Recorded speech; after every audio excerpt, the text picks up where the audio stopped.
Bien, iniciamos entonces con la primera unidad.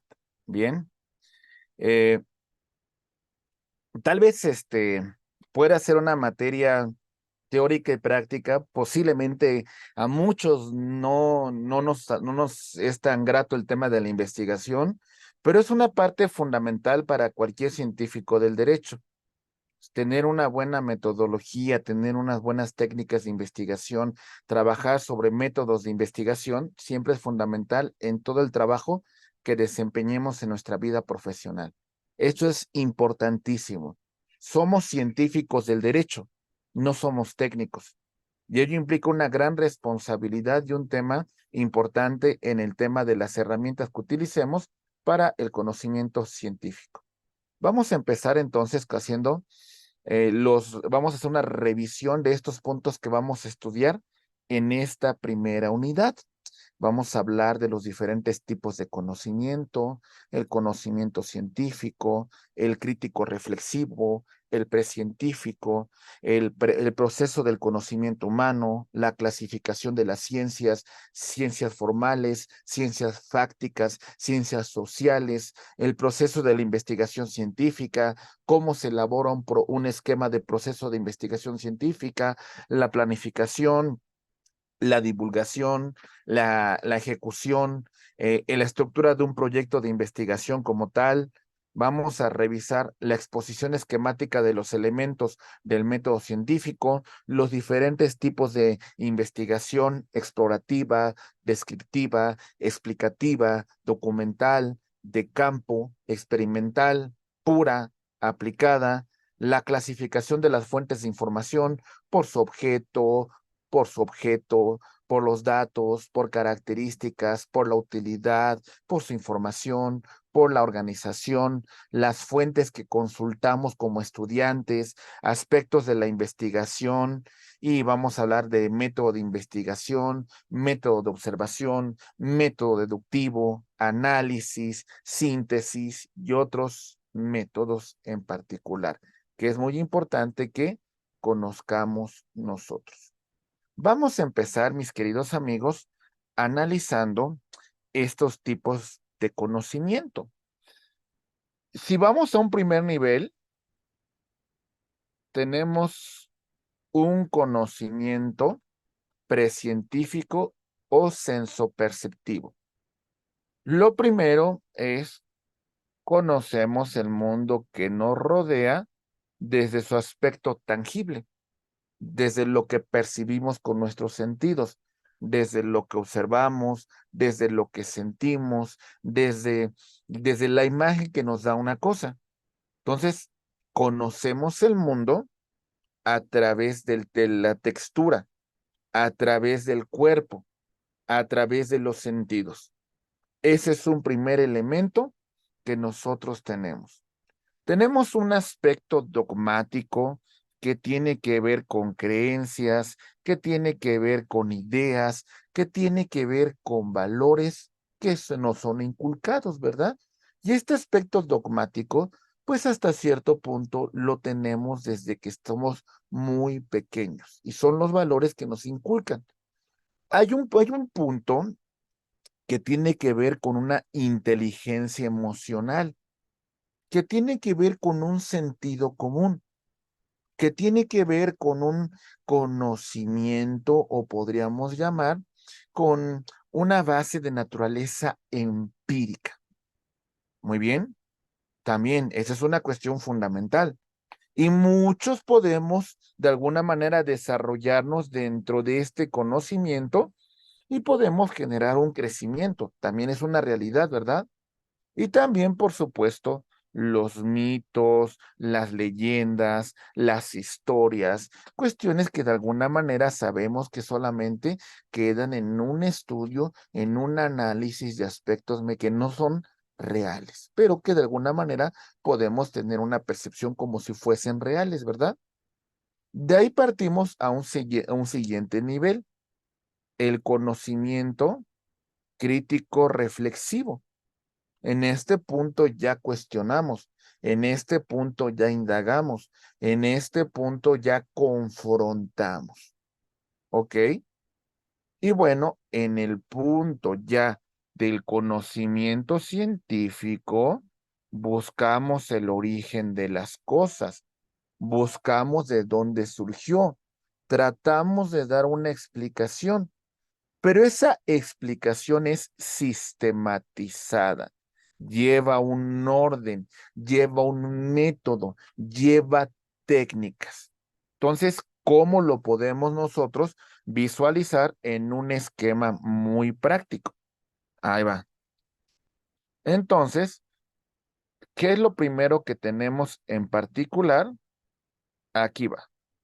Lo primero que podemos observar de todo este plano que nos rodea, entonces ya lo platicamos. El conocimiento precientífico. Ahí está el primer elemento. ¿Sale? Precientífico. Ok, aquí está. Ya platicamos en qué consiste. Estético, dogmático, el sentido común, la base empírica, etcétera, etcétera. Aquí normalmente no hay cuestionamientos. Aquí es un aspecto dogmático. Subimos de nivel y entonces ahora sí, ya vamos con el conocimiento crítico reflexivo. En este punto, mis queridos amigos, y ya cuestionamos, ya indagamos, ya de alguna manera presentamos hipótesis. Y ahora sí llegamos al verdadero conocimiento científico. En este punto ya experimento. En este punto busco el origen de las cosas. En este punto compruebo resultado. Y es un conocimiento sistematizado porque lleva todo una estructura desde el punto de la observación hasta el punto de la comprobación del resultado. Muy bien. Todos esos aspectos, por supuesto, es muy importante que ustedes los tomen en consideración. Muy bien. ¿Cuál es el proceso del conocimiento humano? ¿Cuál es? Muy bien. Como ya mencionamos este primer aspecto, el conocimiento concreto sensible, la sensación. A través de nuestros sentidos conocemos el mundo, ¿sí? Es decir, cada uno de estos elementos vamos creciendo con ellos. Muy bien. Entonces tenemos, por ejemplo, el gusto, un pequeño, denle un limón, lo va a chupar y en automático va a hacer gestos, ¿verdad? Dice, no me gusta la sensación, ¿sale? No me gusta, no se siente bien. Algo que no huela bien, algo que nos causa malestar en nuestra nariz, pues vamos a tratar de evitar ese olor, ¿verdad? Sí, ¿qué pasa cuando un pequeño toca algo que está caliente? Pues en automático lo va a rechazar, ¿verdad? Es algo que le causa dolor. Las sensaciones auditivas son importantes y también el sentido de la vista. Esta es la primera forma en la cual nosotros conocemos al mundo. Tenemos un punto también en relación a la percepción. ¿Ok? En este punto en particular, mis queridos amigos, pues tocamos, materializamos una idea, la confrontamos, sentimos. Los pequeños, por ejemplo, se llevan las cosas a la boca porque conocen el mundo que los rodea. Gatean y de pronto se ponen a ver pues la mesa, se ponen a revisar la madera, se ponen a revisar el piso. Sí, es una percepción y es como conocemos al mundo. Y al final también hay un tema de representación. ¿ok? Representamos, conocemos, idealizamos el mundo. Y este es el primer conocimiento que tenemos. ¿Estamos de acuerdo de todo esto cuando somos pequeños y vamos creciendo? ¿Es la primera manera como nosotros concebimos al mundo? ¿Es como nosotros lo sentimos? ¿Es como nosotros lo vamos a representar? Muy bien. Ahora bien, pasando ya aspectos de el conocimiento racional, aquí tenemos que hacer mención de un tema muy importante. En un conocimiento de naturaleza racional, hay una idea que tiene que ver con el uso del raciocinio. ¿Para qué, mis queridos amigos? Pues para conocer el mundo que nos rodea. En ese punto, hacemos una conceptualización de ese conocimiento. A veces partimos de un modelo de naturaleza deductiva, es decir, que lo que estamos haciendo nosotros, mis queridos amigos, pasamos de observaciones de fenómenos de carácter general. Todo este fenómeno de naturaleza general, al final de cuentas, en un método deductivo, lo voy a aterrizar a aspectos abstractos, aspectos muy particulares. Por ejemplo, si nosotros conocemos toda la naturaleza del sistema acusatorio adversarial, todo este método que yo conozco lo voy a utilizar para conocer un punto muy particular. A lo mejor voy a utilizar una salida alterna al proceso y entonces todo ese conocimiento general lo aplico a un aspecto muy particular. Muy bien. Entonces, esto es importante que analicemos nosotros. ¿Qué más podemos encontrar en relación de todos este conocimiento racional? Entonces, pasamos de aspectos generales a aspectos de naturaleza abstracta. Juicio, conocimiento crítico reflexivo. En este punto verifico aspectos positivos, aspectos materiales o también inclusive negación, incluso rechazo, incluso refutación de una hipótesis. Cuando nosotros construimos una teoría del caso, hay que presentar este elemento, este conocimiento crítico reflexivo. Tengo que saber que mi teoría del caso tiene puntos a favor como puntos en contra. Tiene aspectos positivos y tiene aspectos negativos. Como ya mencionamos en el método deductivo de aspectos generales, llegamos a aspectos particulares o inductivo de premisas particulares, verificamos un fenómeno general. Entonces, ahí está. Razonamiento, ¿sale? Deductivo. Recordemos, de premisas generales llegamos a aspectos particulares e inductivo, todo lo contrario. De ese aspectos de estudio particular, voy a presentar una premisa general. ¿Sale? El razonamiento a través de este método de análisis en la cual voy a confrontar el fenómeno en estudio con la realidad y voy a verificar una situación de causa y efecto para llegar a conclusiones. Estos son aspectos importantísimos. Entonces, cuidado, mis queridos amigos. Aquí vemos algunos aspectos que son fundamentales en el conocimiento racional. Y vean cómo la vamos a plantear. Si tenemos dudas, con todo gusto las escuchamos, ¿eh? ¿Hasta aquí vamos bien? Ok, entonces ahí va. Vean todo este parámetro que voy a ver acá. Mucha atención. Muy bien. Ahí va. Partimos de premisas muy particulares.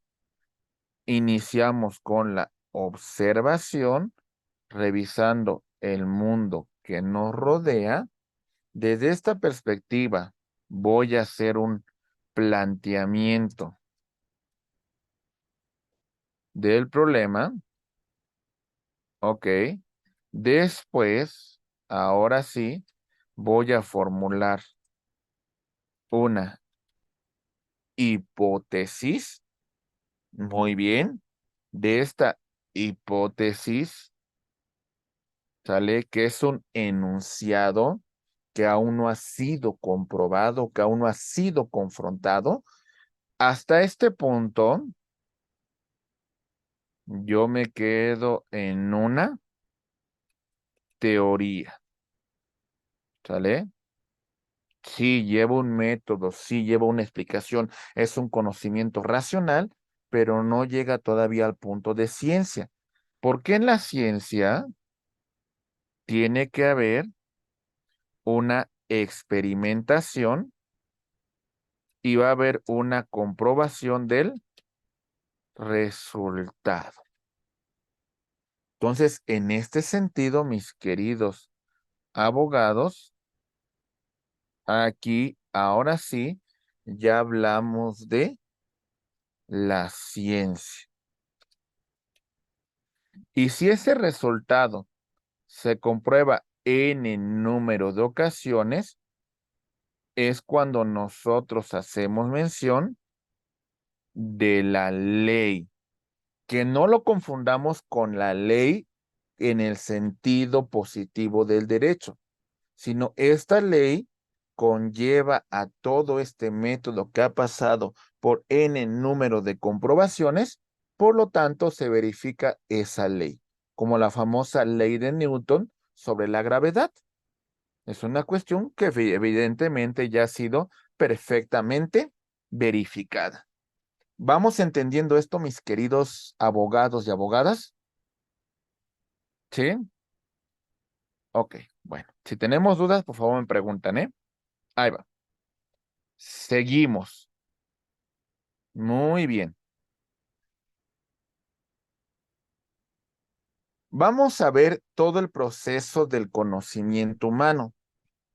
Como mencionamos en un principio, el primer acercamiento que tenemos con el mundo que nos rodea es a través de nuestros sentidos. Lo que conocemos como el conocimiento sensitivo. Conocemos el aspecto superficial de las cosas. ¿Ok? Segundo punto, ya lo mencionábamos, ya empezamos con el conocimiento racional, el conocimiento lógico, el sentido común, lo que conocemos como un conocimiento empírico, la esencia de la naturaleza de las cosas. Todavía no podemos hablar de ciencia, ¿eh? Todavía no. Ya empezamos con el proceso técnico. Ya hablamos de las teorías. Ya hacemos una confrontación del mundo real con estas teorías. Ya presentamos de alguna manera hipótesis. Aquí ya empieza a operar el método científico, pero sin llegar todavía a la experimentación. Ya son procedimientos lógicos y técnicos. Muy bien. Ok. Por ejemplo, si habláramos de grados de estudio, podríamos decir que en este punto estamos parados a nivel de una carrera profesional, ¿sale? De alguna manera todavía no llegamos a hacer esa confrontación. Llega a ser un tema doctrinal, llega a ser un tema descriptivo, un tema conceptual, sin llegar a confrontar. Bueno, es de que dice el doctor Burgoa Orihuela que ese es el juicio de amparo. No lo confronto. O dice, es de que el Código Nacional de Procedimientos Penales establece eso y bueno, eso es lo que se va a aplicar. No lo confronto. De alguna manera me aprendo los conceptos, de alguna manera verifico todo el conocimiento y ahí me quedo. Porque en el conocimiento científico, ahí sí ya va a cambiar la cuestión. Porque en este punto vamos a presentar nuestros juicios, vamos a presentar nuestras hipótesis, vamos a presentar la percepción que tenemos en relación a esas teorías. Esa hipótesis la tengo que comprobar. Voy a verificar si la hipótesis que presento se verifica desde el punto de la teoría, si la refuto o de alguna manera afirmo mi hipótesis. En este punto ya desarrollamos el conocimiento científico. Cuando empezamos con confrontaciones, cuando empezamos a presentar una antítesis de un proyecto, podríamos decir que ya estamos a nivel maestría, ya que ya estamos nosotros confrontando ideas, ya estamos poniéndolas de alguna manera en una confrontación, porque el desarrollo científico, cuando hay una nueva aportación, cuando hay un nuevo proyecto, hablamos ya del desarrollo del conocimiento científico. ¿Lo vamos comprendiendo toda esta línea del conocimiento? ¿Vamos bien? Y vamos ¿Sale? bien. Sí, muy bien. Seguimos.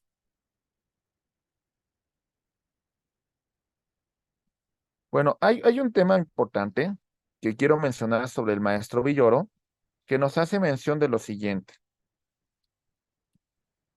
Veamos al ser humano y de alguna manera esta percepción que se tiene sobre el conocimiento. Ahí va. Verificamos lo siguiente. Atentos en relación al ser humano. Lo primero que tenemos en esta primera escalera es el creer, ¿sale? Lo que mencionamos en la primera parte de nuestra exposición, un conocimiento precientífico, ¿verdad? Un conocimiento concreto sensible. El segundo, el saber, que ya tiene una implicación un poco más racional, que ya tiene una conceptualización distinta, ¿verdad? Ya estamos en un conocimiento crítico reflexivo. Y en el punto del conocer, ahí ya, mis queridos maestros, ya estamos nosotros en el punto de la ciencia, en el punto de que yo ya conozco el fenómeno y puedo dar una explicación que de alguna manera es perfectamente verificable, es perfectamente comprobable. ¿Lo vamos viendo, compañeros? Las teorías del caso que ustedes presenten tienen que quedar en creencias, tienen que quedar en meras hipótesis, decir, bueno, es que eso es lo que me suena más lógico o tiene que haber una verdadera comprobación. Ese es el punto principal, ¿verdad? Entonces, no son técnicos del derecho, ¿verdad? Entonces, ello implica que hay una ciencia en todo esto. Hay un tema importante que hay que tomar en consideración. Ciencias formales. Estas ciencias no se relacionan como tal con la naturaleza. Los resultados son completamente verificables. Son resultados de naturaleza abstracta. ¿Sale? Podemos mencionar aquí a la filosofía, ¿verdad?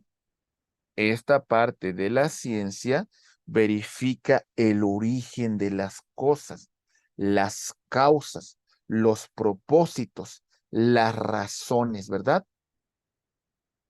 En el tema de la lógica, acuérdense la construcción de los denominados silogismos. La premisa mayor, ¿sale? La verificación de la premisa menor, en ese estudio, en esa comparación, y la comprobación del resultado. Muy bien. Y por supuesto el tema de las matemáticas a través de un lenguaje abstracto, a través de esta percepción desde el punto de vista del ser humano, pues de alguna manera conlleva a través de estos símbolos a verificar un resultado. Muy bien. En las ciencias fácticas, en las ciencias materiales, por ejemplo, hablamos aquellas que estudian el mundo que nos rodea, ¿verdad? Que tienen que ver con el entorno. Estudian el entorno, estudian lo material, estudian lo existente. Ahí tenemos, por ejemplo, el estudio de la biología al organismo vivo, a la estructura, a los elementos que la conforman, a todo este ciclo de la vida. La química, los elementos que la conforman, ¿sale? Los diferentes elementos que conforman el mundo. La física, pues de alguna manera tiene que ver con esta cuestión material que a través de esta ciencia vamos a explicar el mundo que nos rodea, conocer las especies animales, sus características, sus necesidades y de alguna manera alguna enfermedad que tengan, la zoología. La medicina, la ciencia para preservar la salud del ser humano, y la botánica a través del estudio de plantas, a través del estudio de organismos que nos van a servir pues para tener una mejor salud, una mejor calidad de vida. Y aquí llegamos dentro de las ciencias fácticas al estudio de la sociedad, al estudio del ser humano, al estudio del ser humano como un ser social, como un ser que se relaciona con otras personas. Si nosotros nos vamos a un punto de vista antropológico, lo que voy a estudiar yo es a este ser humano, ¿sale? Y voy a estudiar su evolución. Muy bien. Entonces, aquí va. Entonces, vamos a estudiar en este punto la evolución del ser humano. Ahí va. Entonces, en todo este sentido, mis queridos amigos, voy a verificar en este punto antropológico cuál ha sido la evolución del ser humano que lo ha llevado al punto de lo que somos hoy en día. Muy bien. Si yo analizo al ser humano desde la antropología, de la arqueología, entonces voy a verificar a ese entorno del ser humano, pero cuando yo hablo de un aspecto arqueológico, esos elementos que me dejó ese hombre en el pasado, ya no es una sociedad que se encuentre vigente. Por eso lo voy a estudiar desde los restos materiales que esa sociedad nos dejó. Porque si fuera una sociedad que continuara vigente hoy en día, no hablaríamos de arqueología, hablaríamos de arquitectura, porque son los edificios, porque son los elementos que en este momento disponemos. Entonces, analizamos lo que en su momento fue una sociedad y qué elementos nos dejaron.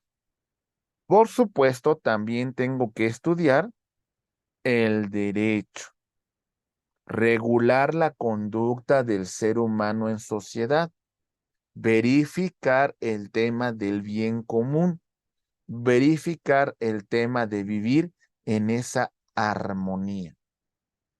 El estudio de la economía desde el punto de que los recursos naturales no son eternos, escasean. Entonces hay que estudiar la administración de estos recursos, la estadística, mapas, ensayos, verificación de resultados, porque de esta manera yo podemos hacer ciertas predicciones.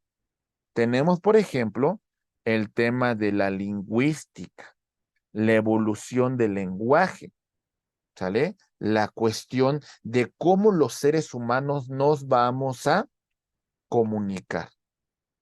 Pedagogía, cómo el conocimiento humano va a ser transmitido a futuras generaciones.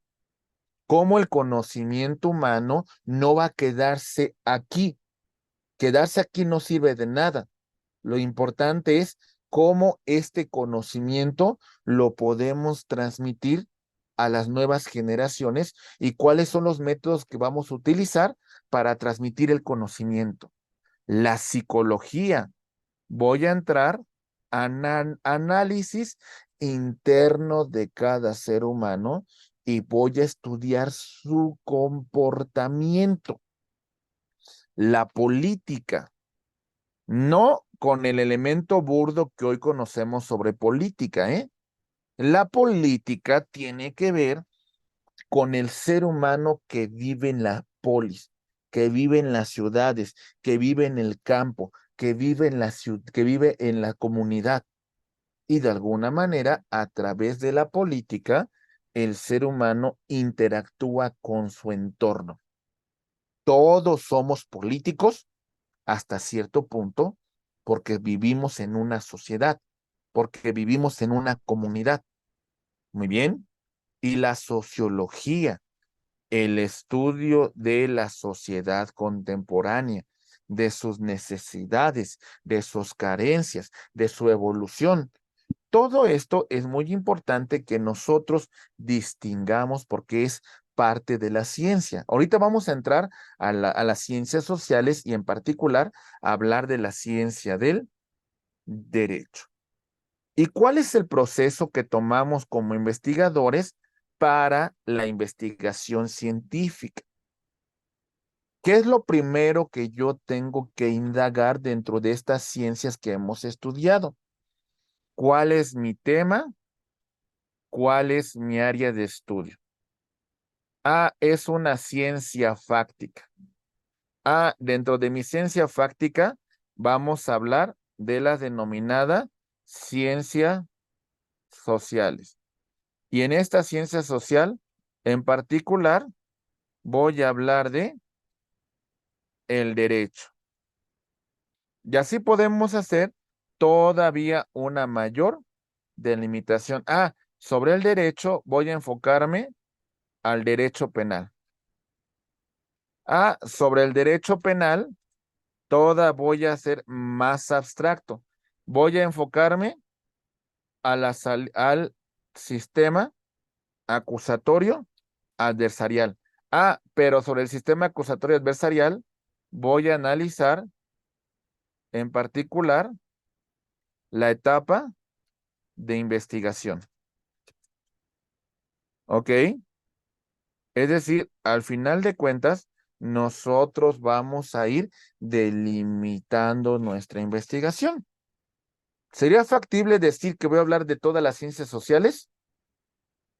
Pues, ¿dónde voy a delimitar mi tema, compañeros? ¿Dónde voy a hacer verdaderamente un estudio científico si voy a hacer un estudio de forma muy general de las ciencias sociales? Créanme que voy a tener una tesis de 10,000 hojas y no voy a concluir nada, ¿eh? No voy a concluir nada. En relación a eso, mis queridos amigos, hay que verificar cuál es el problema u objeto de estudio. Es de que sobre la etapa de investigación voy a hacer un estudio, un análisis, una investigación de cuáles son dentro de la etapa de investigación no judicializada, cuáles son los elementos que toma los servicios periciales para integrarlos en una carpeta de investigación y que esta carpeta de investigación sea efectiva cuando la judicialicemos. Entonces, yo ya verifico un problema y es lo que voy a presentar, ¿verdad? Esa es ahí es donde voy a formular mi hipótesis. De todo esto, mis queridos amigos, ¿cuál es el método científico que voy a utilizar? ¿Ok? Que no confundirlo con las técnicas de investigación, ¿eh? ¿Se entiende esto?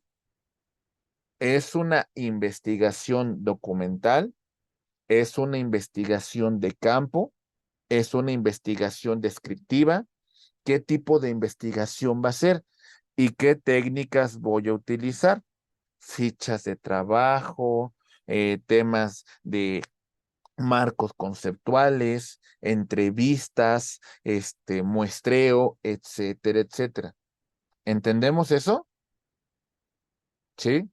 Mi hipótesis, que es un enunciado que no ha sido comprobado, y por supuesto, en este punto vamos a llegar al conocimiento científico. ¿Se va entendiendo toda esta percepción de cómo vamos construyendo el conocimiento? ¿Vamos bien?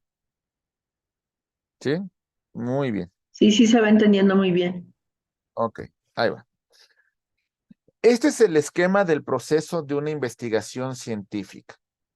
Y si van a hacer ustedes una tesis, una investigación, es lo primero que recomiendo que se realice. Primero, la planificación. Ok. Selección del tema. Hagan una revisión bibliográfica, una revisión hemerográfica. Verifiquen cuántos libros, cuántos ensayos, cuántas revistas especializadas, cuántas tesis, cuántas investigaciones se han hecho sobre el fenómeno que ustedes van a revisar. Primero es documentarlos. Consulto a expertos, consulto a especialistas, ¿sale? Y voy a ver si realmente es un problema, hay una necesidad de estudio. O también puede ser, a ver, atención, que mi conocimiento sea meramente descriptivo. No lo voy a confrontar. Simplemente voy a hacer un estudio sobre el sistema acusatorio adversarial como se encuentra actualmente integrado, sin hacer ninguna confrontación. ¿Sale? Esa es una investigación meramente descriptiva. ¿Vamos bien? O voy a hacer una investigación experimental, observación directa de la realidad y también proponer mejoras, proponer unas instituciones, proponer cambios. Entonces, ahí llegamos a temas ya más experimentales. Entonces, lo primero es seleccionar el tema. ¿Ok? Identificación del problema de estudio. Muy bien. En este punto, vamos a formular un anteproyecto para después ya elaborar nuestro proyecto, lo que comúnmente conocemos como nuestro borrador. ¿Ok? ¿Qué es lo que estamos haciendo, mis queridos amigos? Bien, empezamos con el planteamiento, formulación y sistematización del problema. ¿Sí? Como abogados hacemos esto, por supuesto. Tenemos que empezar a realizar todo este esquema porque voy a presentar mi teoría del caso. ¿Cuáles son los objetivos que tengo en esta investigación, en esta teoría del caso que estoy proponiendo? Mi objetivo es que mi cliente que me pidió la asesoría no tenga una responsabilidad penal de esta teoría que estoy presentando. Mi objetivo es que la justicia de la Unión ampare y proteja a la persona que está pidiendo, en este caso, la protección de la justicia federal. ¿Sale? ¿Cuál es la justificación de la investigación? Bueno, presento esta investigación porque encuentro que estos elementos no se comprueban dentro de la hipótesis presentada por la Fiscalía y por lo tanto voy a ir a esta controversia para verificar que existe una causa de exclusión de la responsabilidad penal para mi cliente. ¿Cuáles son los antecedentes de la investigación? ¿Sale?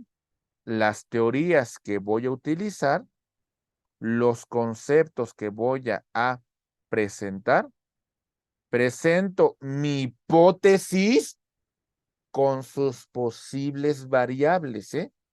Porque la hipótesis debe de tener variables. Es evidente, en una confrontación de teorías del caso, evidentemente tiene que haber cierta variación en esta hipótesis que estoy presentando. ¿Cuál es mi tipo y nivel de investigación? ¿Hacia dónde voy a llegar con la investigación? ¿Solamente voy a hacer una investigación meramente descriptiva o voy a hacer una investigación experimental, verdad? ¿O voy a hacer un estudio del caso? ¿Cuál es el planteamiento en particular que voy a hacer? Muy bien. ¿Cuáles son los métodos científicos que voy a utilizar y cuáles son las técnicas, las herramientas de investigación que voy a presentar en cada caso? Muy bien. El índice con el contenido de mi investigación, que por supuesto esto puede ir variando conforme nuestra investigación va teniendo más elementos. Ah, también esto es importantísimo. ¿Tienen recursos materiales o no, compañeros? Podemos tener muchas intenciones, pero si no tenemos los recursos, pues bien, gracias, ¿verdad? Tengo que comprar un libro. Tengo que hacer una entrevista de campo en Sonora. Tengo que acudir al penal. Tengo que entrevistarme con tal persona. Ah, bueno, ¿tienes los recursos? Eso es importante. Cuando yo terminé mi carrera, la terminé 2002, 2006.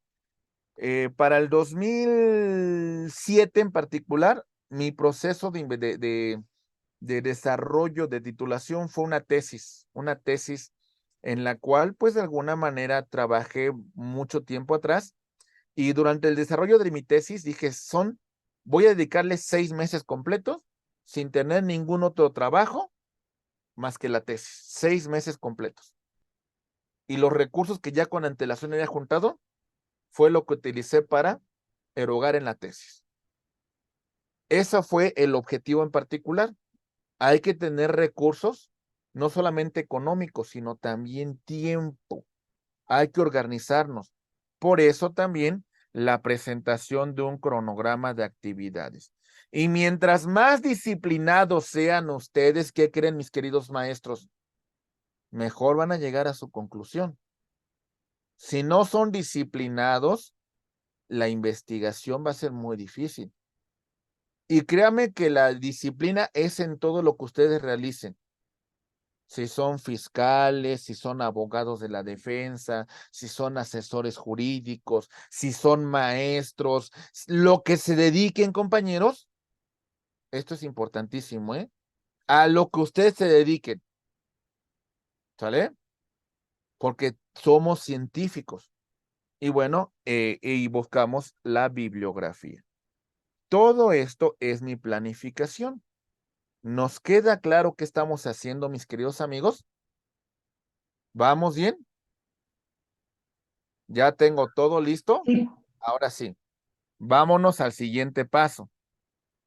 Ahora todo eso, lo voy a ejecutar, lo voy a materializar. Antes de escribir, ¿qué tengo que tener, compañeros?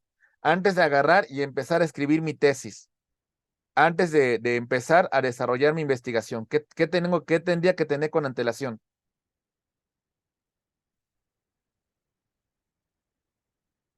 ¿Qué hicimos, compañeros? Pues todo lo anterior, ¿verdad? ¿Cómo voy a ejecutar esto si no hice toda esta primera recopilación, toda esta investigación anterior? De no tener todo esto organizado, ¿cómo voy a empezar a ejecutar, compañeros? ¿Cómo? ¿Sí? Es un error. No lo puedo hacer. Para elaborar una demanda así como el borras, llego y ¡fum! Así la materializo. Se supone que ya pasamos todo el proceso de planificación. Todo eso ya lo llevamos. Inclusive, vámonos con un caso de derecho. Ahí va. Llega el cliente y me pide una asesoría. Lo primero que como abogado debo de seleccionar el tema. A ver, este tema en particular tiene que ver con la materia penal. Y dentro de la materia penal tiene que ver con delitos del fuero federal.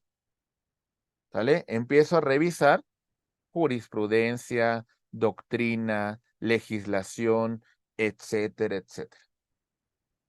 Si soy un experto, tampoco nos creamos la última Coca-Cola del planeta. Consultemos con otros especialistas. Hagamos reuniones y hagamos un planteamiento de realmente cuál es la problemática que se nos está presentando, ¿verdad? Y ser muy objetivos y éticos en relación a la problemática que se nos presenta y en ese sentido ser muy objetivos con cuáles son los posibles resultados que vamos a obtener. Ya identificamos el problema, perfecto. Entonces ahora sí, ya empiezo a hacer un planteamiento y formulación y sistematización del problema. No significa que ya esté redactando, pero ya tengo más o menos el camino hacia dónde voy a llegar. ¿Cuál es el objeto de esa teoría del caso que estoy presentando? ¿Cómo voy a justificar mi investigación? ¿Cuáles evidencias tengo? ¿Qué datos de prueba voy a agregar, la verdad? Si hay precedentes, si hay investigaciones anteriores, si hay otros casos similares, pues también. Y también aquí voy a presentar mis circunstancias de tiempo, modo y lugar, las teorías que voy a aplicar en cada caso, los conceptos que debo de conocer sobre la materia que voy a estudiar, cuál es mi hipótesis y cuáles son las variables, tomando en consideración la teoría del caso que presente mi contraparte, ¿verdad? Mi nivel de investigación. ¿Voy a hacer una investigación experimental? ¿Voy a hacer una investigación descriptiva? ¿Voy a refutar la teoría del caso de la fiscalía? ¿Voy a hacer mi propia investigación? Bueno, los mejores despachos penalistas hacen una confrontación. Los mejores despachos penalistas hacen todo un estudio de campo sobre los casos que están planteando. No son casos de escritorio, sino llegan de alguna manera a hacer su propia investigación. ¿Sale? Los métodos que voy a utilizar, qué tipo de método científico, cuáles son las técnicas de investigación que voy a hacer, el índice del contenido de la investigación, los recursos materiales, los recursos humanos, y bueno, cómo vamos a trabajar esta actividad y bibliografía. O sea, no le estoy diciendo algo que no se aplique en la realidad, ¿eh? Hablamos de un planteamiento real. En la ejecución, pues bueno, ya les dije, todas las teorías que presenté con antelación, por supuesto, se van a ampliar. No esperen que toda la primera fase que platicamos de planificación se mantenga estática. Puede haber cambios importantes durante la investigación. Va a haber cambios durante la materialización. ¿Sale? Prueba de instrumentos. ¿Sale? Estudio piloto del caso. Tengo que hacer mi propia investigación y voy a hacer mi teoría del caso y la voy a confrontar. Voy a recopilar datos, ¿sale? Y voy a aplicar los instrumentos que sean necesarios para comprobar mi hipótesis. ¿Ok? Hacemos un análisis de todos estos datos, interpretamos los resultados que nos llevó todo este estudio verificamos si nuestra hipótesis es falsa o verdadera y elaboramos nuestras propias conclusiones. De ahí llegamos con el tema de la divulgación. En el caso de una tesis de grado, redacto el borrador, voy con el sínodo, el cual me va a presentar sus respectivas correcciones, su respectiva observación. Presentamos el informe de la investigación, ¿sale? Lo voy a presentar ante un sínodo, lo voy a presentar ante un órgano de revisión y se va a evaluar mi trabajo, ¿sale? En el caso de un proceso jurisdiccional, este punto va a llegar hasta que el juez emita una sentencia. En esa fase decisoria en donde el órgano jurisdiccional resolverá. Hasta aquí vamos bien, mis queridos amigos. ¿Se va entendiendo? Sí. ¿Sí? Segurísimos. Muy bien. Seguimos. Voy a presentar un poquito un trabajo de investigación y vamos a ir viendo un poco cómo se va presentando esta matriz y estas variables.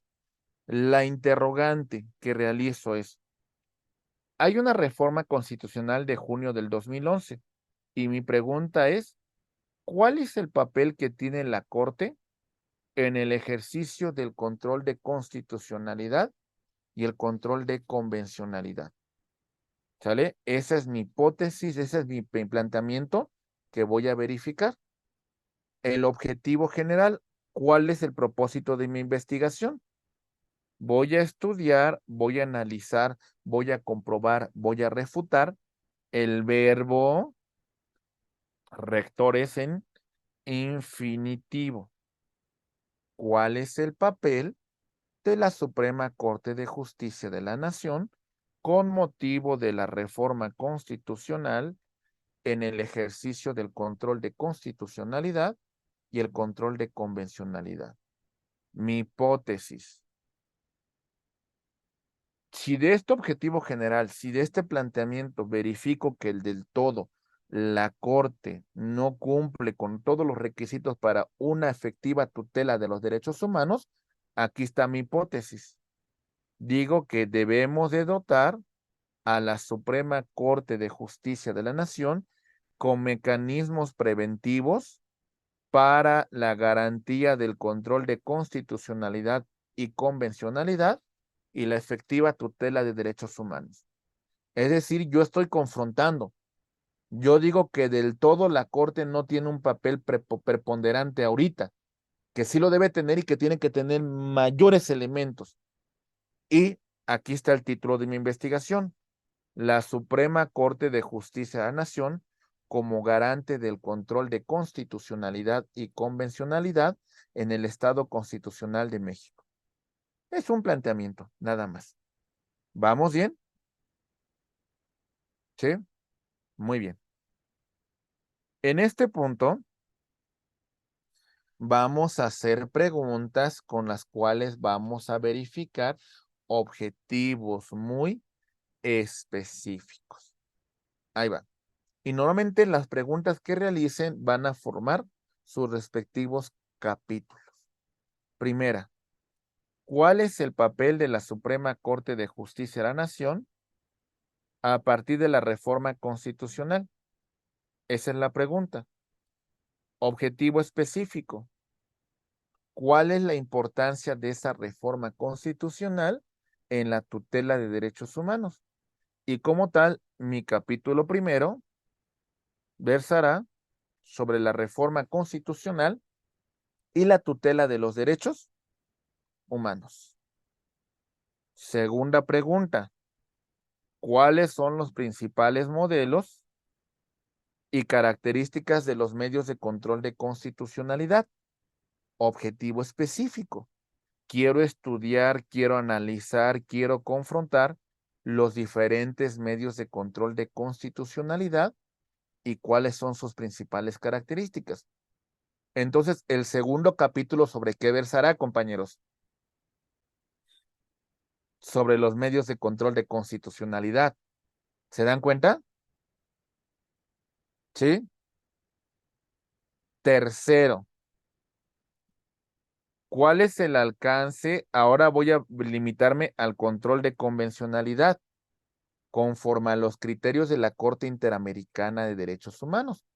El objetivo específico es que yo voy a estudiar el control de convencionalidad, pero no a la luz de la Corte.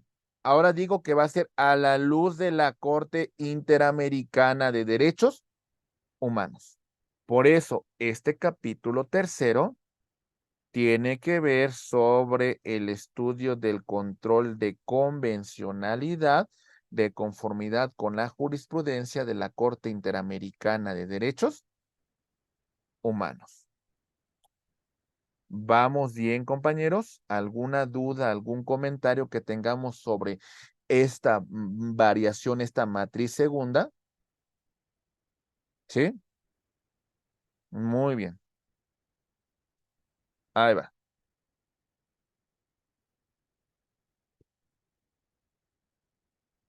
Bueno, entonces prácticamente estoy cerrando esta fase de planificación y verificamos lo siguiente. Mi hipótesis de todo lo que ya señalé, ahora sí presento mi hipótesis porque va a ser lo que le voy a presentar al sínodo para que acepte mi trabajo de investigación. Si ustedes pretenden en un futuro estudiar una maestría o un doctorado en la UNAM, ustedes tienen que llegar a este punto de presentar su hipótesis con sus variables. ¿Saben qué es lo que más valora la UNAM en el tema del posgrado? Que ustedes tengan bien definido esto, ¿eh? Si no lo tienen definido, olvídense de que los van a admitir. Esto es lo primero que ustedes tienen que definir cuando presenten un proyecto. Y es lo que van a calificar si los admiten al posgrado. Entonces, esto es importantísimo que verifiquemos.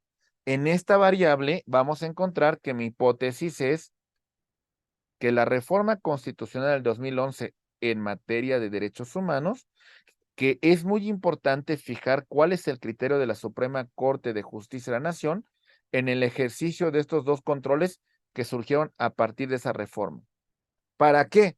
Para que a la luz de sus resoluciones, todos los demás tribunales que tienen la obligación de seguir los criterios de la Corte tengan una manera, un criterio más definido para la tutela de los derechos humanos a través de la aplicación de este control por parte de la Suprema Corte de Justicia de la Nación. Variables independientes, ¿sale? Que tienen su propia autonomía. De todo esto digo, oye, ¿sabes qué? Existe incertidumbre en los tribunales mexicanos para el ejercicio de este control.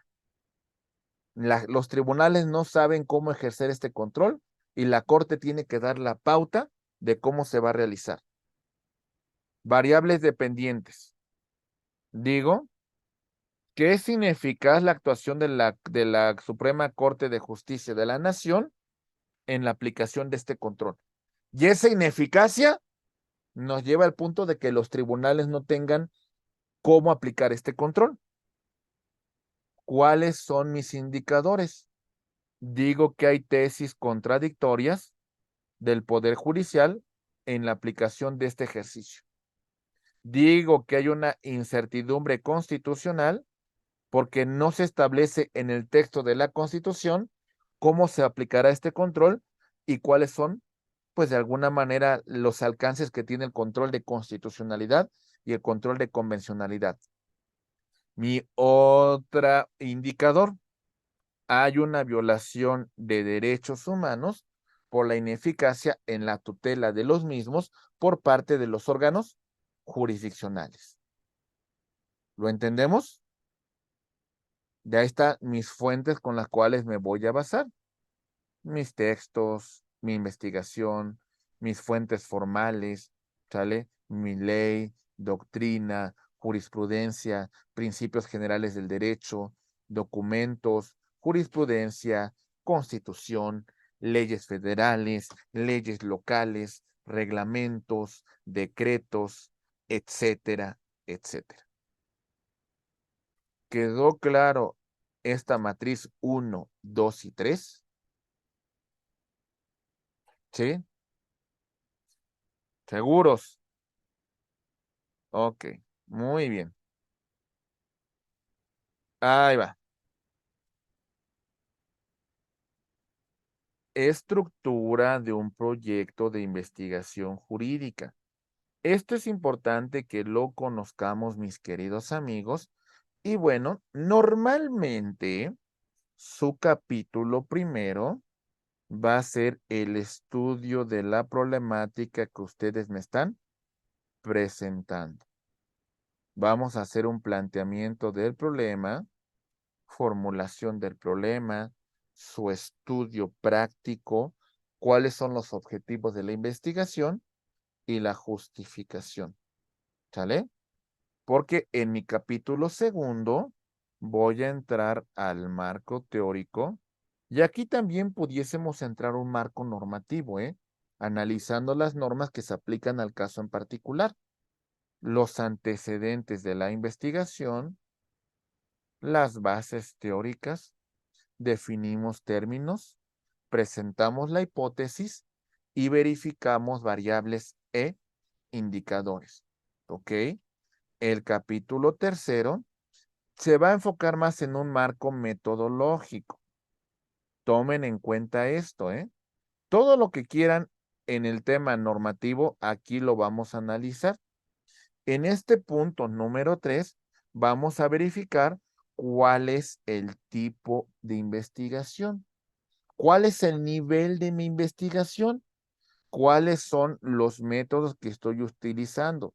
Encuestas, estadísticas, entrevistas de campo, estudios del caso, experimentación, etcétera, etcétera.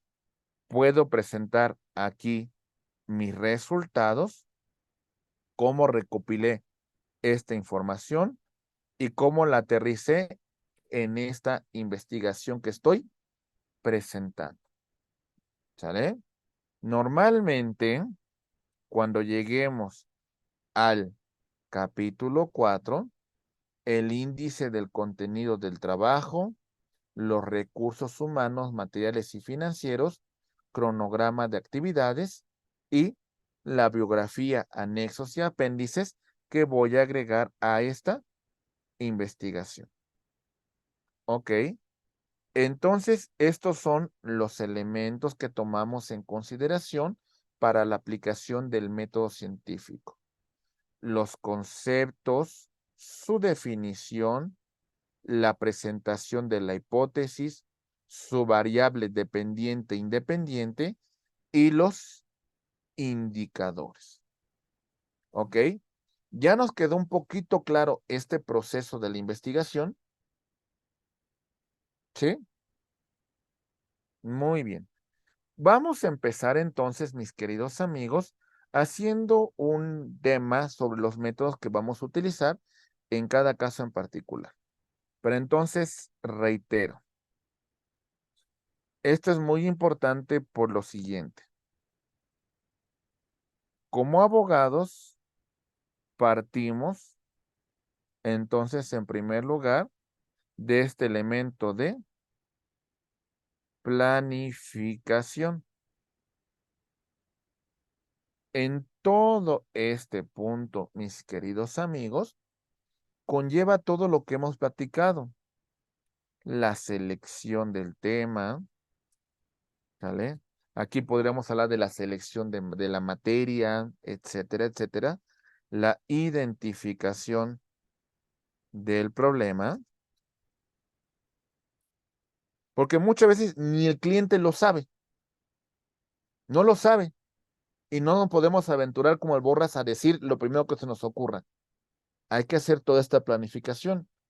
Presentamos el borrador, el anteproyecto, y ahora sí estamos listos para la elaboración del proyecto. Muy bien.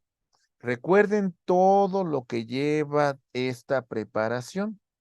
Porque al final de cuentas, cuando yo llegue al punto de su ejecución, en este punto yo ya estoy presentando mi teoría del caso con sus elementos fácticos, ¿sale? Con sus elementos normativos, con sus elementos probatorios. Todo esto ya lo estoy materializando, ya lo estoy aterrizando, ya lo estoy presentando ante el órgano jurisdiccional. De todo esto es, en esta ejecución sería lo que conoceríamos como mi hipótesis. Ahora sí, la voy a llevar al plano de su estudio, ¿sale? Esto ya le va a corresponder al órgano jurisdiccional, quien de alguna manera verificará la teoría del caso de la fiscalía, de la defensa, del asesor jurídico de la víctima, verificará las pruebas que se han desahogado y concluirá con los alegatos de clausura que presentan. En base a todo esto, llegamos a la comprobación del resultado. ¿Se comprobó o no se comprobó la hipótesis que he estado presentando? ¿Se verificó? Bueno, ese es el punto que al final tenemos que llegar con todo este método científico que hemos estudiado con antelación. Seguimos y verificamos lo siguiente. Ahí va.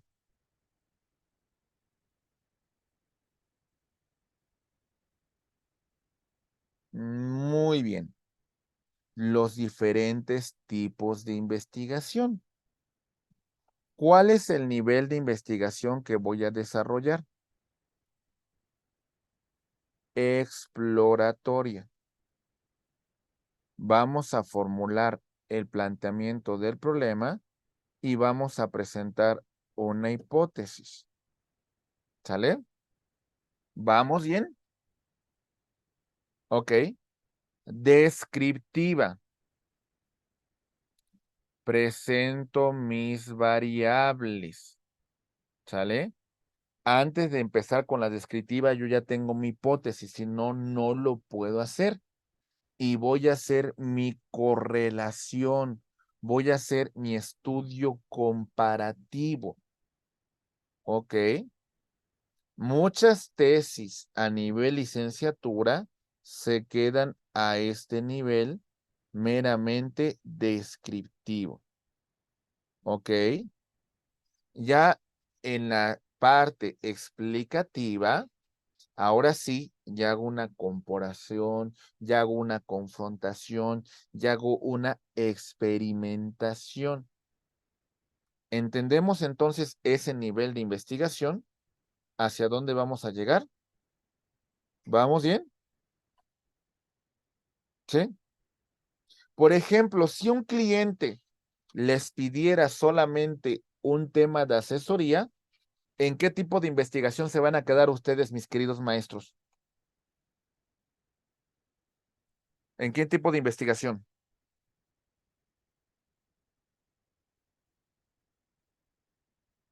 ¿En ninguna? Compañeros, nada de nada. Exploratoria. ¿En cuál? Exploratoria. Exploratoria, exactamente. ¿Por qué? Porque solamente voy a verificar cuál es el planteamiento del problema y presento una hipótesis. Su problema es este. Pero si ya me contratan para que opere, me contratan para que ya empiece a trabajar el asunto, ya empiezo con mi investigación descriptiva, ¿sale? En la parte explicativa es cuando ya presento ante el órgano jurisdiccional, ya estamos en la fase decisoria, ya estamos en la fase en la cual vamos a verificar un tema, una sentencia, una resolución. Entonces, hay que verificar qué tipo de nivel de investigación tengo. ¿Lo comprendemos, compañeros? ¿Sí? Bien. Diseño de la investigación. Ahí va. Documental, monográfica, conocimiento, desarrollo de un tema específico. Les dejo que la próxima clase me presenten un estudio, un mapa mental sobre las fases que integran el sistema acusatorio y adversarial. Y entonces lo que ustedes hacen es un tema monográfico, desarrollo de un tema específico y se acabó. Medición de variables independientes, pero a partir de datos secundarios. Es decir, yo no tomo ninguna investigación experimental, yo no realizo ninguna investigación de campo, yo únicamente me baso en los datos que ya otras personas realizaron. ¿Se entiende?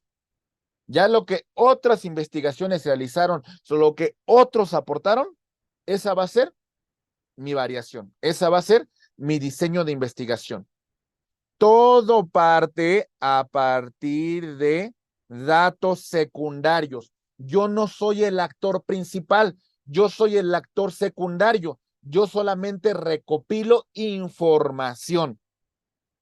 ¿Lo entendemos? ¿Ese nivel de investigación documental? ¿Sí o no? Sí. De campo, la cuestión cambia. Porque entonces yo ya voy a hacer el estudio en particular, el estudio del caso. Ya me meto de lleno a la situación y la problemática que me están requiriendo. ¿Sale? Hago mi propia investigación, hago mis propios censos, hago mis propias entrevistas. Y en ese nivel transversal lo voy a confrontar.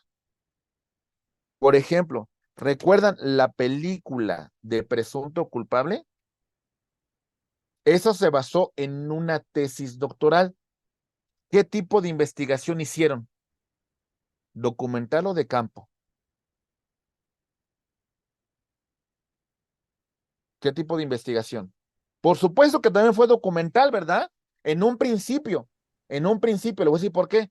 Porque empezaron a verificar el tema en particular, verificaron la situación de algunos presos en México. Muchos se encuentran privados de su libertad sin tener una sentencia y ya han pasado muchísimos años, etcétera, etcétera. Y muchos se encuentran encerrados por una mera señalamiento por parte de la fiscalía, ¿verdad? Como dice de Rojas, hicieron un estudio de campo porque inclusive fueron al penal, entrevistaron a distintas personas privadas de su libertad, entrevistaron al personaje principal, entrevistaron a su familia, verificaron dónde fue la detención, trataron de entrevistar a autoridades, etcétera, etcétera. No llegaron al punto experimental porque a ellos no les correspondía, ¿eh? O sea, al final de cuentas ellos no realizan la experimentación. Quien va a verificar el resultado, quien va a verificar con estos elementos que se presentan, es el órgano jurisdiccional, de primera instancia, de segunda instancia o inclusive de amparo. ¿Lo entendemos? Porque nosotros no llegamos a ese punto, no nos corresponde esas definiciones, ese resultado. Muy bien. Ok, entonces, ¿es preexperimental? ¿Es casi experimental? ¿O es experimental puro al 100%? Normalmente las ciencias sociales normalmente quedan en este punto. Otras ciencias que tienen que ver con ingenierías, que tienen que ver con química, con física, con medicina y demás, normalmente hacen tesis completamente experimentales. ¿Entendemos esto, compañeros? ¿Sí? Porque si yo quisiera hacer una tesis experimental pura sobre la tortura, compañeros, pues soy un masoquista, ¿eh? Porque tendría que hacer un estudio práctico sobre mí y cuáles son los efectos de la tortura en un ser humano. ¿Se entiende? ¿Vamos bien? Ok. Investigación. El propósito de la investigación. ¿Cuál es su objetivo, compañeros? ¿Por qué investigan? ¿Es una investigación pura o básica? ¿Solamente la quiero para un tema de conocimiento? ¿Lo hago como investigador libre, independiente, o tengo una asesoría de un investigador especializado? ¿Ok? Tesis que pueden ser a nivel licenciatura, a nivel maestría, a nivel doctorado. Aplicada. Eso que estoy presentando lo quiero para resolver casos concretos. Lo quiero para mejorar instituciones. Lo quiero para mejorar procesos. ¿Entendemos esto? ¿Dudas, comentarios, mis queridos maestros? ¿Vamos bien? Sí, Bien, ¿Sí? licenciado. Muy bien. sí, muy Ahí bien. va. Muy bien. Continuamos y vemos cuáles son nuestras fuentes de información. Somos científicos, cuidado con esa fuente de información. Por ejemplo, por los datos primarias directamente de la fuente original, directamente de la fuente de origen. Si tenemos acceso a ella, busquemos la fuente primaria. ¿Vamos bien? Por ejemplo, el estudio de la ley a partir de la propia norma misma, a partir de su estudio exegético, a partir de su estudio hermenéutico. Muy bien. Tenemos las fuentes secundarias. Estas fuentes secundarias, de alguna manera, posiblemente el hecho no les toque de forma directa, pero conocen el fenómeno, pero en su momento lo experimentaron, pero en su momento son autoridades, son argumentos de autoridad que se toman en consideración. Por eso, entonces aquí acudimos a fuentes secundarias que tienen que ver con especialistas, que tienen que ver con conocedores del tema, que tienen que ver con gentes que participaron en la conformación de la fuente primaria. Y aguas con la fuente terciaria. Porque imagínense si como abogado yo voy a ir al análisis que hace Ciro Gómez Leiva, que hace Javier Alatorre, que hace algún periodista, de alguna manera son los expertos en el conocimiento de la norma. Ese conocimiento yo lo puedo tomar para decir, ¿es lo que tengo que aplicar yo? Pues no, ¿verdad? Por ejemplo, podríamos decir, estamos estudiando un tema de amparo, ¿sale? Y me voy a un comentario del doctor Miguel Carbonell. Miguel Carbonell es un experto en el tema normativo, es un experto en el tema de constitucionalidad, y podríamos decir que su comentario pudiese quedar como una norma por un dato secundario, ¿verdad? Ah, bueno, es un experto. Bueno, voy a confrontarlo. Del todo tampoco es la verdad absoluta, pero bueno, es un experto en el tema. Ah, pero si comenta algo de amparo, don Joaquín López Dóriga, pues entonces ya queda un poco más lejos, ¿verdad? El comentario. Entonces, aguas de la información que ustedes verifiquen. ¿Entendemos eso? Por ejemplo, vamos a poner un caso en particular. Vamos a hablar, por ejemplo, de la Biblia. Ok, a ver, hablando de la Biblia, ¿quiénes serían los que pueden presentar una fuente primaria en relación de lo que dice este libro sagrado. Principalmente vámonos al Nuevo Testamento. ¿Quién podría hacerlo?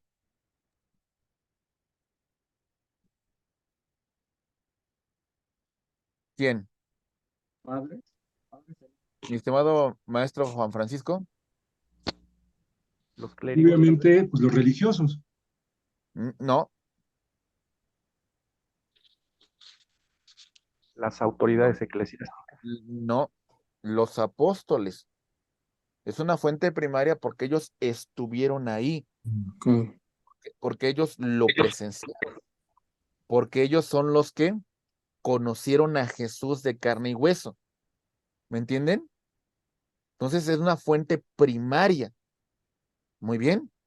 Y esta fuente primaria también tiene un tema de temporalidad para que tenga esa validez, ¿eh? Por ejemplo, las principales fuentes primarias sobre la existencia de Jesús son las que datan principalmente del siglo I y II, ¿sale? Porque pueden tener una fuente más directa en relación de esa situación.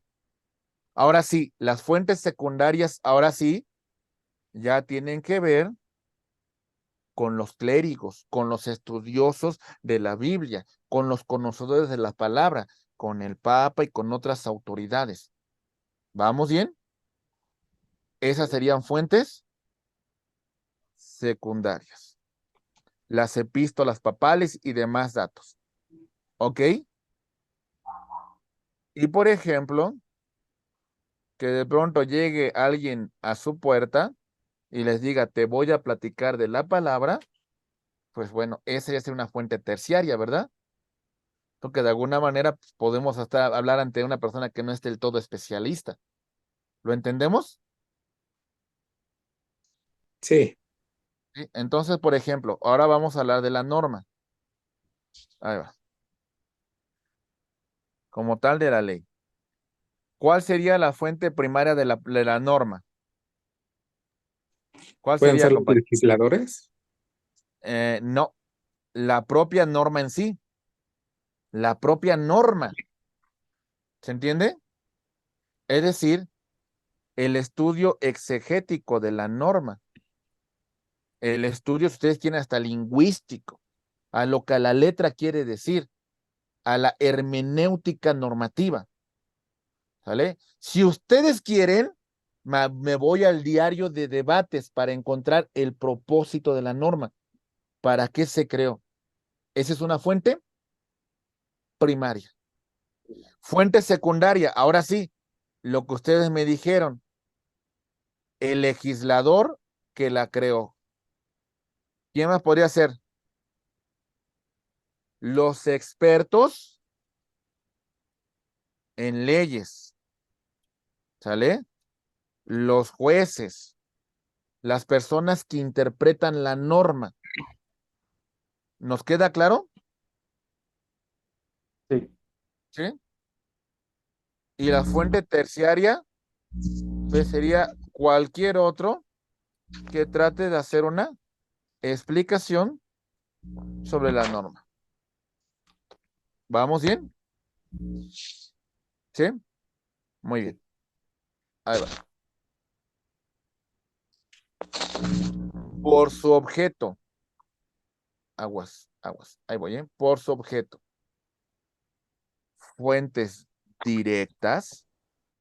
Consulto de origen la norma. Consulto de origen esa fuente. Consulto de origen al autor. ¿Vamos bien? Indirectas. Ya sea que no tenga acceso directo, valga la redundancia, a la fuente directa, y acudo a alguien que hace un comentario sobre esa fuente. Acudo a alguien que hace un comentario sobre esa norma que estoy estudiando. ¿Lo entendemos? Ahí va. Voy a poner un caso en particular.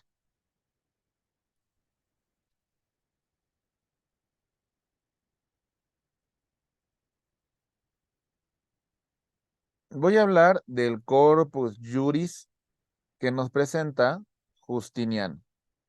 ¿Sale? Vamos a ver. La fuente directa del Corpus Juris, ¿qué sería, compañeros? ¿Qué sería?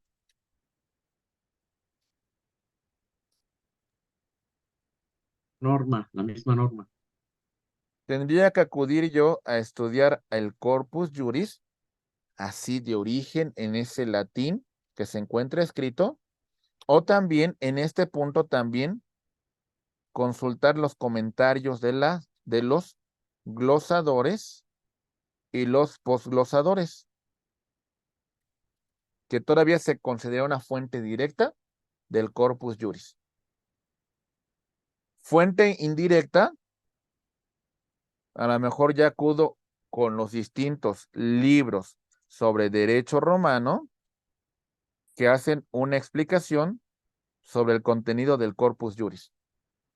Estamos de acuerdo que en este punto difícilmente podemos acceder a la fuente directa y nos tenemos que conformar con fuentes indirectas.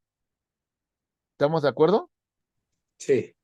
Porque ni hablamos latín, ni lo entendemos del todo, ni comprendemos su naturaleza, y bueno, pues entonces lo más factible es que yo me quede con una fuente indirecta. ¿Vamos bien? ¿Sí? Ok.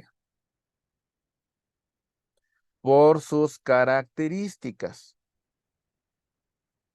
gráficas,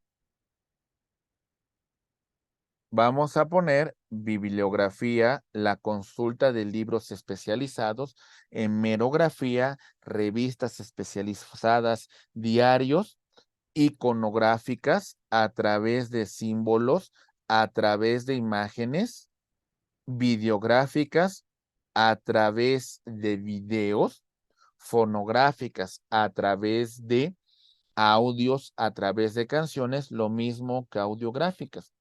¿Cuál es la fuente que estoy consultando?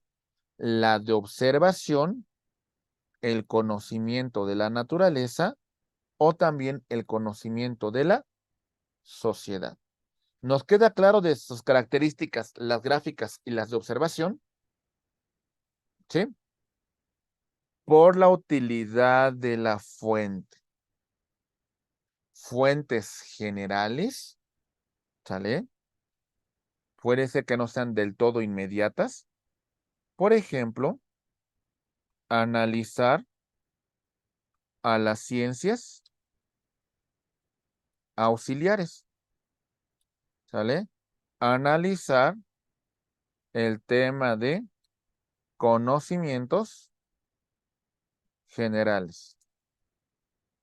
Y especializadas, ya me limito a mi campo de estudio. Las ciencias sociales.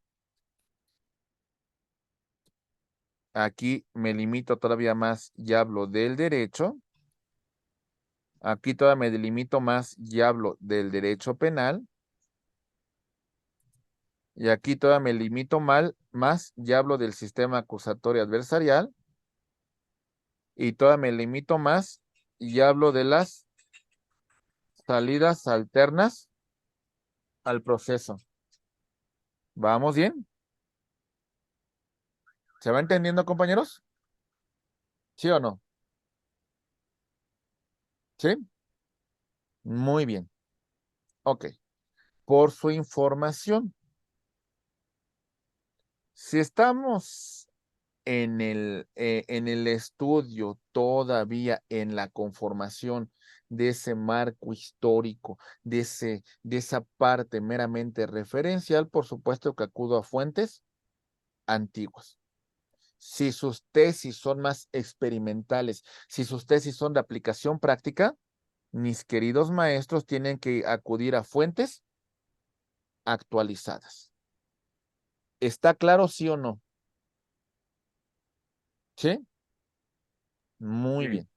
Normalmente las fuentes actualizadas no deben de rebasar de un término de 5 años para que podamos considerarlas en ese sentido.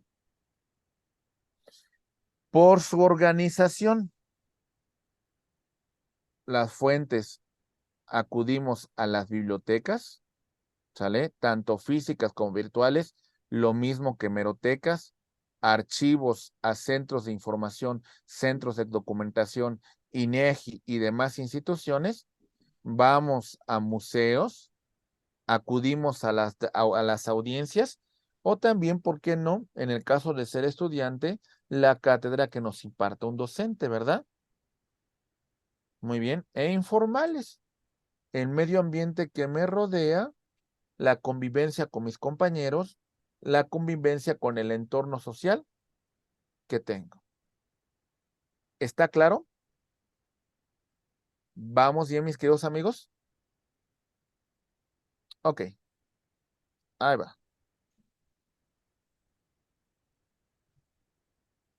Como estudiantes universitarios, ¿qué hacemos para el tema de la información y los trabajos que desarrollamos? ¿Sale? Tanto a nivel antes del grado y de posgrado. Fuentes formales. Ahí va. Acudimos a bibliotecas. Por ejemplo, la biblioteca José Vasconcelos que se encuentra en la estación, que se encuentra en Buenavista, ¿qué tipo de biblioteca sería? ¿General o especializada? Mm. ¿Qué sería? ¿Qué sería? ¿De ninguna? General. ¿Qué sería general? Sí, ¿verdad? General, sí. Ok, muy bien. La biblioteca de la Facultad de Derecho de la UNAM, Especializada. especializada. La biblioteca del Especializada. Congreso, especializada, ¿verdad? La biblioteca del Poder Judicial de la Federación, especializada, ¿verdad? Igual especializada. Especializada, Ok, profesor. ok. Muchas gracias. Acudimos a las hemerotecas y vamos a consultar revistas y periódicos. ¿Sale? Pero revistas especializadas, ¿eh? TV Notas no puede ser una fuente hemerográfica, ¿eh? ¿Vamos bien? Entonces tenemos que acudir a revistas especializadas. También podemos acudir a archivos, ¿sale? Históricos. Muy bien. Como por ejemplo el que se encuentra en el Palacio Negro de Lecumberri, el Archivo General de la Nación, a oficinas notariales o archivos notariales, a consultar archivos parroquiales o acudir a dependencias gubernamentales, instituciones públicas, instituciones centralizadas, descentralizadas, a pedir cierta información. Y si tenemos acceso a ella, ¿verdad? Acudimos a los centros de documentación dentro de esta fuente formal, ¿vale? Pedimos cierta documentación, vamos a pedir cierto servicio, vamos a hacer cierto trámite. ¿Por qué no, compañeros? También acudir a museos. De los museos podemos aprender mucho y sacar bastante información, ¿eh? Muy bien. O también, por ejemplo, ¿por qué no? Si así tomamos en consideración las audiencias de carácter docente, las cátedras, las conferencias, los seminarios, los foros. Y muchas veces la fortuna que tenemos con la actualidad es de que esta información muchas veces ya se encuentra en video o a través de podcast. Muy bien. Y entonces, pues de alguna manera, ya tenemos una manera de acceder más a toda esta información. Muy bien. Entendemos estas fuentes de información formal que podemos tomar como estudiantes, como estudiosos del derecho. Informales. El medio ambiente universitario, los roles que tomamos como estudiantes, el medio ambiente profesional, dónde nos desenvolvemos, o un medio ambiente social en general, ¿sale? Lo que vivimos el día a día con nuestra familia o con el entorno pues, en el cual nos estamos desenvolviendo. ¿Está claro? ¿Sí? Muy bien. Sí, profe. Ok, ahí va. Los diferentes métodos de investigación, que no es lo mismo que técnicas. No es lo mismo métodos que técnicas. Empezamos. Método de investigación. Decimos, procedimiento riguroso de manera lógica que debemos de seguir para la adquisición del conocimiento. Entonces, en este punto, ¿qué estamos haciendo, mis queridos amigos? ¿Qué es lo que dice? Es riguroso. Entonces, en este punto, no podemos buscar ningún atajo. Hay que seguir cada uno de los pasos de la investigación para que lleguemos a la comprobación del resultado. ¿Nos queda claro? ¿Sí? Muy bien. Continuamos. Método de observación. ¿Sale? Se perciben los rasgos existentes del objeto de conocimiento, pero observar es en su totalidad el fenómeno, para que de esta manera hagamos un planteamiento adecuado del problema. Método inductivo. Voy a analizar fenómenos particulares para llegar a premisas o conclusiones de carácter general. ¿Vale? ¿Qué significa esto? En este punto analizo n número de casos, ¿sale?